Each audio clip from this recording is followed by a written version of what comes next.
మీకు విషయం తెలుసా? మన హాస్టల్ నుంచి చాలా మంది పారిపోయారట for the reasons of unknown.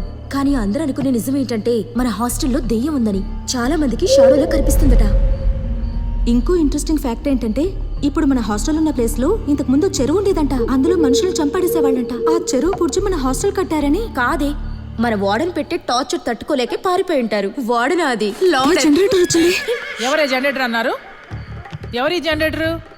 అంటే జనరల్ గా దయ్యం అనబోయి దయ్యాలు భూతాలు అస్సలు ఇదంతా కాదు. అర్ధరాత్రి ఆడపిల్లలు స్నానం చేస్తున్నప్పుడు తొంగి చోటాలు, నీడలా ఫాలో అవడాలు ఎవరి పని? ఎవరి బాయ్ ఫ్రెండ్ పనే చెప్పండి. బాయ్ ఫ్రెండా? పిచ్చి పిచ్చి వేషాలు వేసారంటే చంపేస్తా. ఏంటి చిత్ర నువ్వు కూడానా? మరి లేకపోతే ఏంటి మ్యామ్? నేను వచ్చినప్పటి నుంచి మీరు ఇలాగే అంటున్నారు. ఇప్పటిదాకా మీరు పట్టించుకోలేదు, ఎవరిని పట్టుకోను లేదు. ఇప్పుడు మమ్మల్ని వదిలేయమంటే ఎలా? నవ్వేది చాలు. చలో చలో. చిత్ర చిత్ర చిత్ర. మ్యామ్, ఒక చిన్న డౌట్. ఇక్కడ ఉన్న వాళ్ళందరూ దొంగ మొహాలే. ఆబ్వియస్లీ. నువ్వు నేను తప్ప.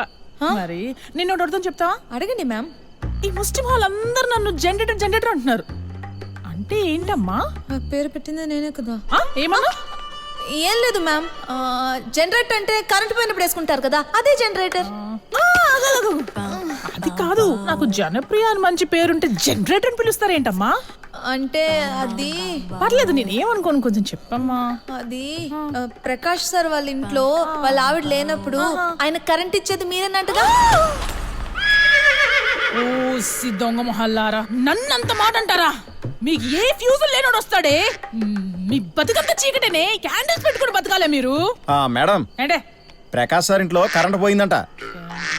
మీరు వస్తే జనరేటర్ వేసుకుంటారంట. వెళ్తారా? నీ అయ్యా నిన్ను, నీకు జనరేటర్ దరిద్రుడా.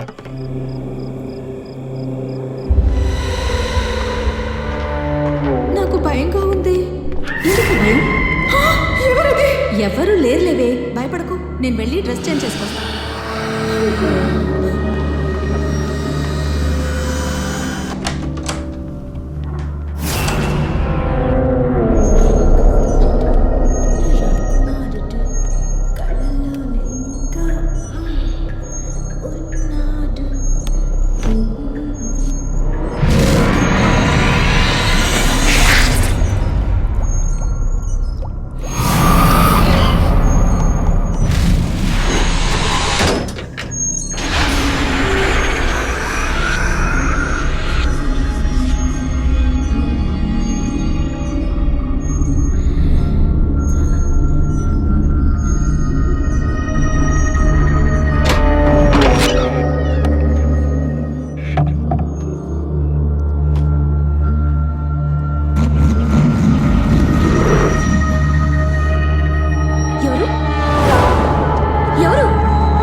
ఆత్మలు.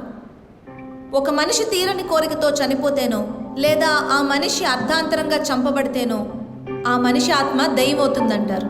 సో మీలో ఎంతమంది దయ్యాలు ఉన్నాయని నమ్ముతారు? ఓ, ఆల్మోస్ట్ అందరూ. సరే, మీలో ఎంతమంది దయ్యాలని చూశారు? No one. Here is the answer. మీలో ఏ ఒక్కరూ దయ్యాన్ని చూడలేదు, కానీ అవి ఉన్నాయని నమ్ముతున్నారు. ఏంటి మేడం అంత తేలిగ్గా కొట్టి పాడేస్తున్నారు? మీరే చూస్తున్నారు కదా మేడం, దెయ్యాలు ఒంటి మీదకి వస్తే ఊగిపోవడం, వాళ్ళని వాళ్ళే కొట్టుకోవడం. There is every possibility for being possessed. Okay, మీరు మందు కొడతారా? కొడతాం.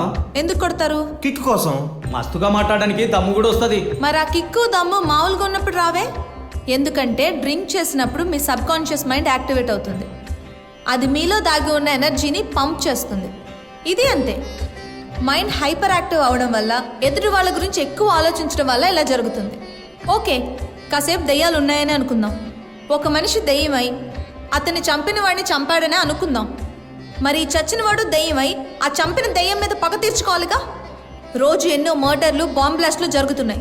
కల్ప్రిట్స్ అందరూ జైళ్లలోనే ఉంటున్నారు. మరి వాళ్ళ చేతిలో చంపబడ్డ వాళ్ళందరూ వీళ్ళందరి మీద దెయ్యాలే ఎందుకు పగ తీర్చుకోవట్లేదు? ఈ క్రిమినల్స్ అందరూ బయట నార్మల్గానే తిరుగుతున్నారుగా. ఈ ఒక్క విషయంలోనే ఆత్మలు, దెయ్యాలు పగ తీర్చుకోవడాలుంటే బాగుండనిపిస్తుంది. ఇదిగో ఇక్కడ ఉందే, ఇది అన్నిటికంటే పెద్ద దెయ్యం. చుట్టూ ఉన్న చెత్తనంతా చేర్చుకుంటే ఇలాగే భయపెడుతుంది. ముందు దీన్ని కంట్రోల్లో పెట్టుకుంటే ఈ భయాలన్నీ ఉండవు. అందుకే మంచి జరిగితే దేవుడని, చెడు జరిగితే దెయ్యం అని అంటే మానేసి మనల్ని మనం నమ్ముదాం.